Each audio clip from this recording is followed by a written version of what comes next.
Hi, I'm Igor Solunskiy, one of the managing partners of ArmStreet.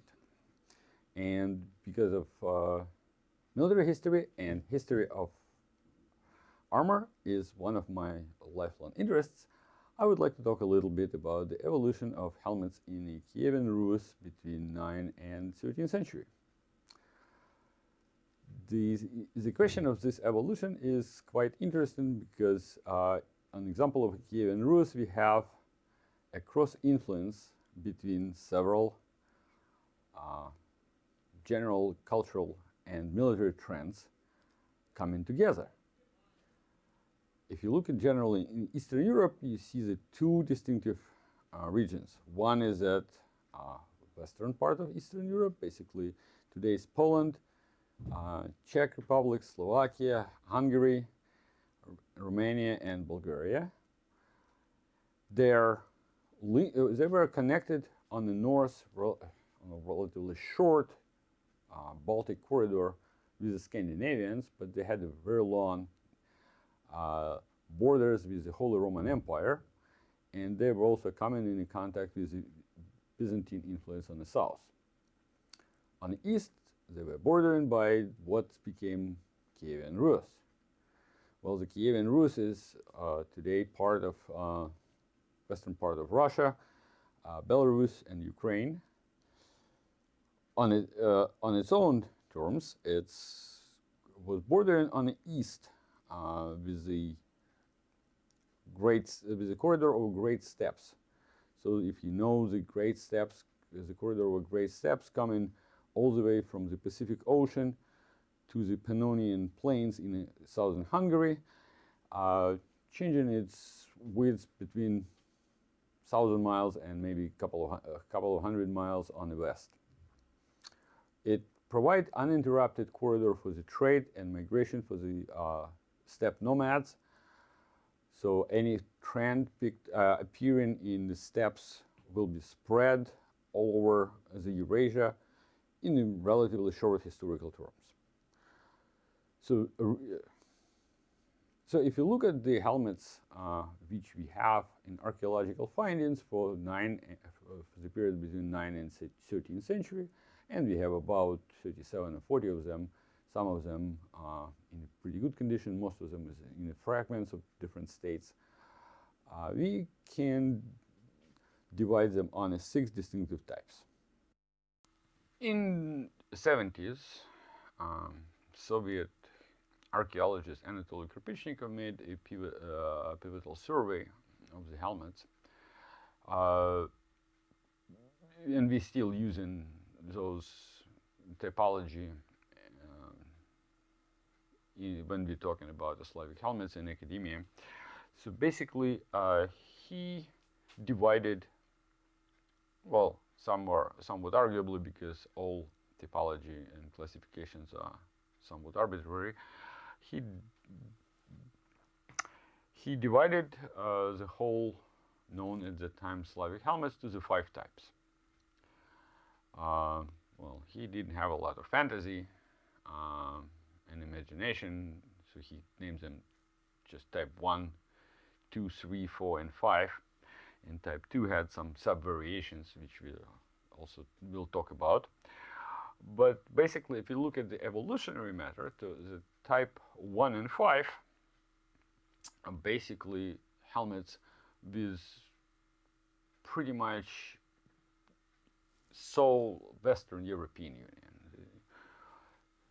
Type 4 and type 3 and 4, on the other hand, are very much borrowed from the nomadic culture, which in terms borrowed it from the center of development armament in Central Asia and Iran.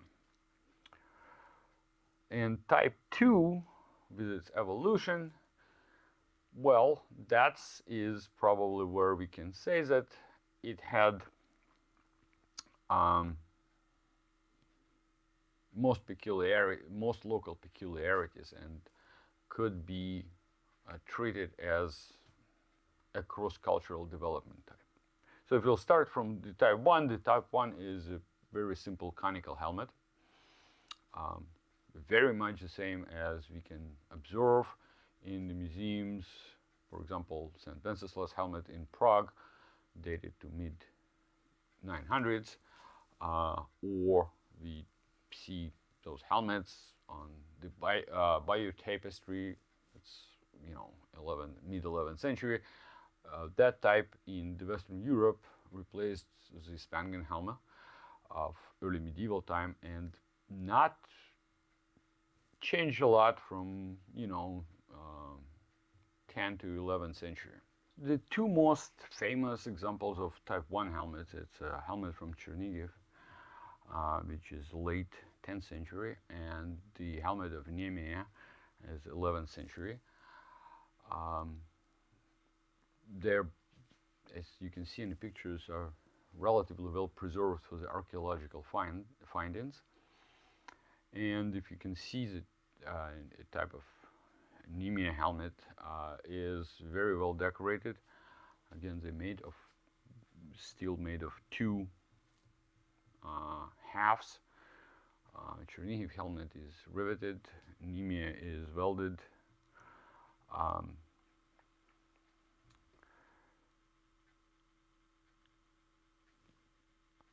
And basically, again, we can trace origination and spread of those type of helmets pretty much everywhere in Europe, from from England through Carolingian states, Scandinavia, and Eastern Europe. It's very interesting that we do not have any findings of earlier Merovingian type Spangen helmets in the Kievan Rus region. Instead, we do have confirmed finding of the fragments of distinctly Scandinavian types of helmets, judging by the decoration and the part of facial protection. It's a type of Hermann helmets, again, which is only confirming that the ties with Scandinavia were much earlier and stronger than with Western Europe. Type 5 is much later. Well, basically it is simple European chapelle de fer helmet. Again, late 12th, 13th century. That's where those helmets appeared. And again, they are pretty much coming into the usage, especially in the western part of Kievan Rus is Galich, Volhynia, and partially Novgorod, who had a very strong ties with the Hanseatic League. They come in pretty much unchanged. Historically, the next type of a helmet we see is a Type 2 with its evolution. And that's where we will talk a little bit more about that, this helmet.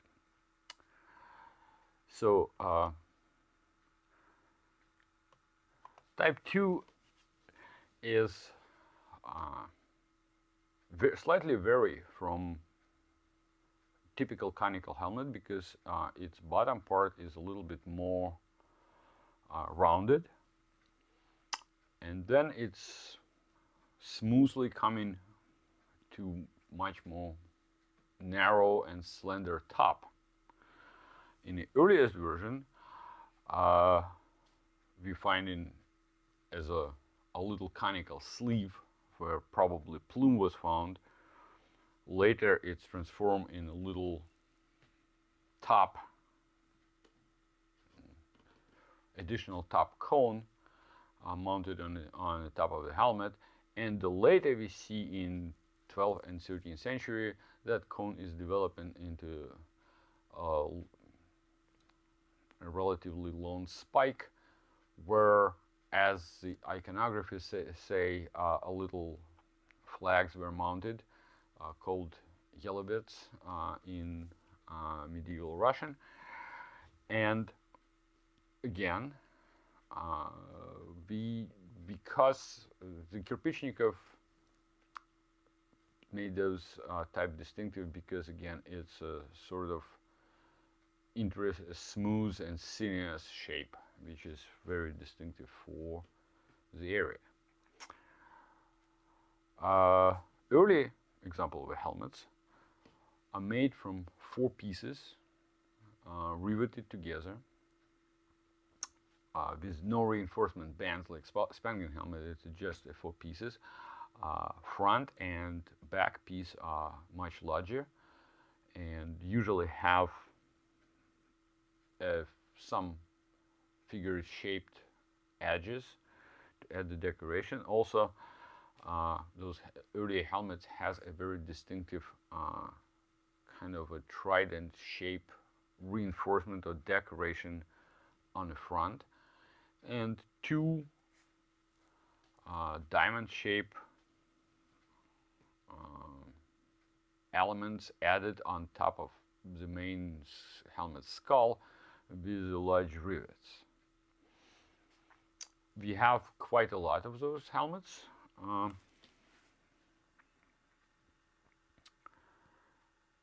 Compared to other ones, it's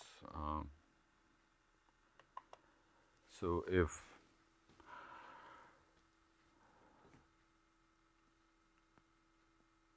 we have about 6 well-preserved helmets of original Type 2, about 4 of Type 2A, and a lot more of Type 2B, which 8, 10 right now, in a various state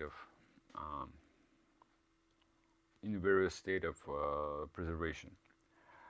Those helmets, again, if we started to see the Type 2 in the 10th century, somewhere in the middle of the 10th century, and basically, again, if you look at the evolutionary, it's developing in the Type 2B, somewhere in the middle of, somewhere in at the end of 11th century, and by the iconography to the 12th and first half of 13th century, it became very ubiquitous.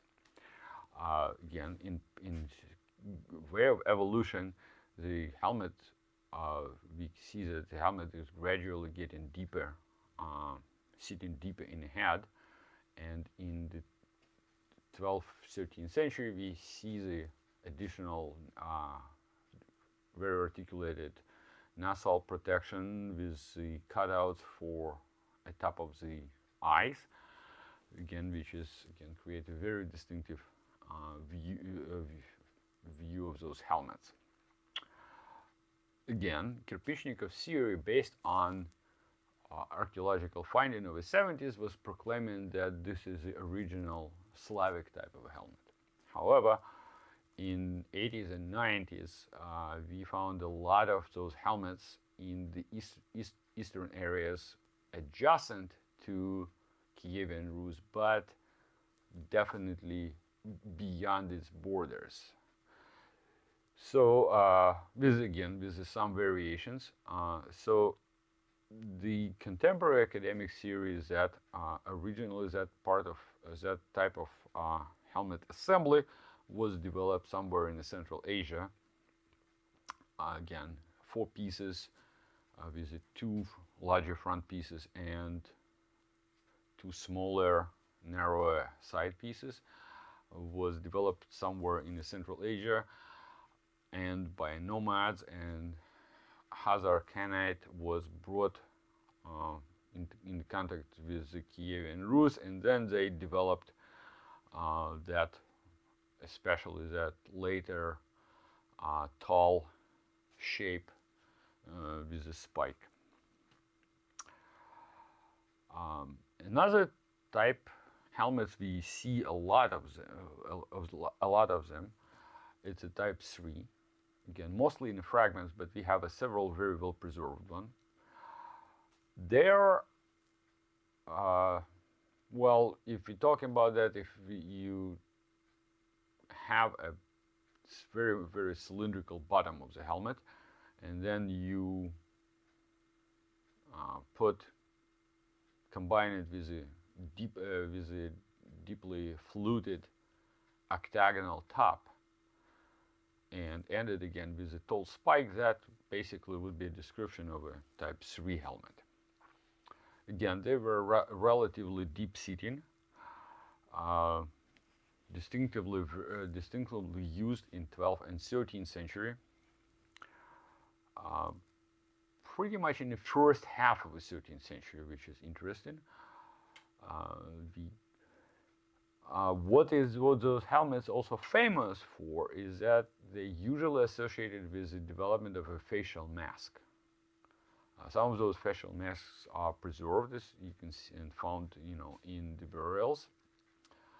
They do have a very good, well-developed anatomical features, and some speculate that they had a portraiture, either a portraiture likeness to the owner, or some of them maybe had a sense of intimidation.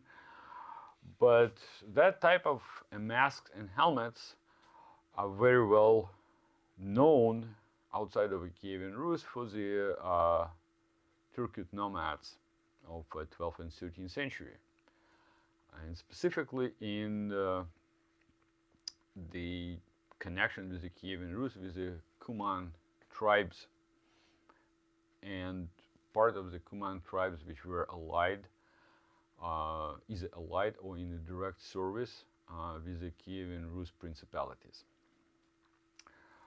Not surprisingly, that those helmets are disappear in the late 13th century, because in the middle of 13th century, that's when the invasion of Mongols put the end to Kuman domination in the Western steppes. Another interesting type of helmets, it's so-called Type 4, which again arguably was local development. However, the similar helmets we can find with a different decoration, but we can find those helmets again in 13th century in the Central Asia. Those helmets are very low, kind of a dome cone shape, with a very developed facial half mask and the distinctive nasal piece, obviously with aventail, they were used with the aventail, and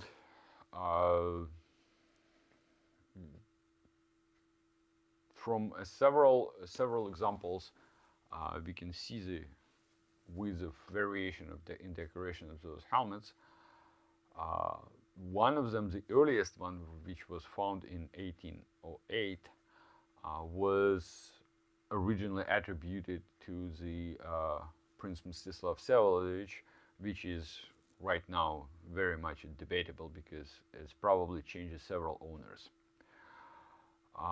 The interesting note about those helmets is those helmets are found with very little decoration and with no nasal protection, just a straight helmet skull, found in Scandinavia, in the 13th century, associated with the findings of the 13th century, and right now they're in the Stockholm Museum. There is again, it's up to academia to decide whether or not it was a result of a trade between the Novgorod Republic and the Swedish Kingdom, or it was a result of war trophies, because in the 13th century there were also a conflict between the Kingdom of Sweden and the Republic of Novgorod was kind of renewed and at its height. Those 5 types distinctively mark period from 10th to first half of the 13th century. At the middle of 13th century, the Mongol invasion radically changed the course of evolution. We'll talk about in the next part of our presentation, we'll talk about how the helmets were developed in late 13th, 14th, and 15th century. But right now it's very important to say that there we see the distinctive division between the western part of former Kievan Rus, the Principality of the Galach, Volhynia, which are getting allied with Lithuania, and later they all come in together as a Great Duchy of Lithuania, and the eastern principalities, which were under the direct control of the Mongols. The western parts gravitate more and more to the western type of helmets, while eastern principalities are more and more rely on supplies from Central Asia and later Ottoman Empire. A little bit apart standing the Republic of Novgorod, which never was under the they never were directly conquered over Mongols, but they strongly allied themselves with the Mongol Empire in the 13th century, and then they gradually tightened their contacts in the 14th century. However, still having a pretty developed relationship with the Hanseatic League. So in the Novgorod, we do have later in 13 and 14 and first half of the 15th century, we have a lot of mixed example of armament, including European armors and armors imported from the East. In a couple words in the end, I would like to say about what we're doing here in ArmStreet. Right now we are redeveloping our line of Slavic helmets. So here we do have our version of a type 2 and type 4 helmets. If you can see the type 2, we choose a relatively early example, 2 halves riveted on with two reinforced through the 2 bands, reinforced band on the bottom.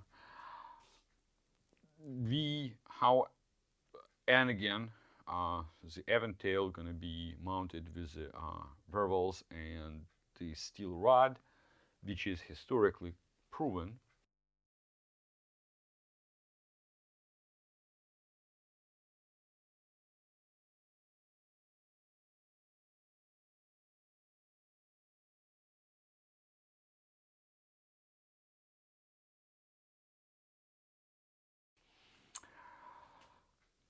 And this is again our take on the possible variation of a type 4. Rather smooth, almost dome shape skull with a demi mask. Some of those demi masks were like on the Hermann View helmet, had a lower part of brows. Some of them were just with a distinctive nasal plate and the Aventail coming to the bottom of the eyes.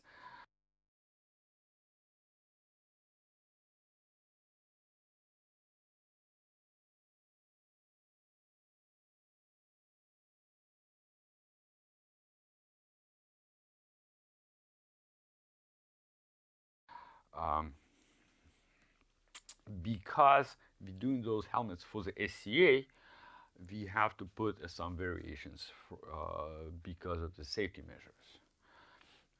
Obviously, we have to put, by the requirements of SCA, we have to put a hidden bar grill underneath and the additional back of the head and bottom of the face protection.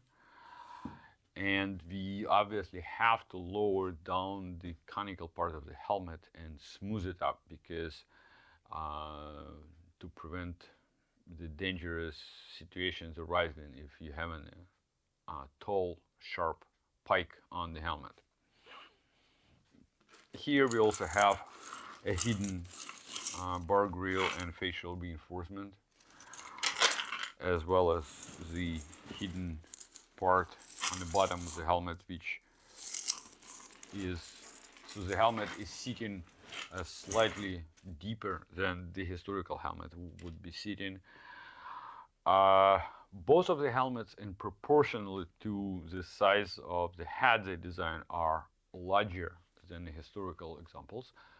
Again, that is dictated by safety measurements, because for either for the HMB or for the SCA style of combat, you have to have a quite thick padding on the helmet.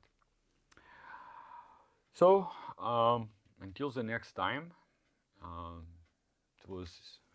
Igor Solunskiy, one of the managing partners of ArmStreet, and in the next presentation we will talk about the development of a helmet in the late 13th and 14th centuries.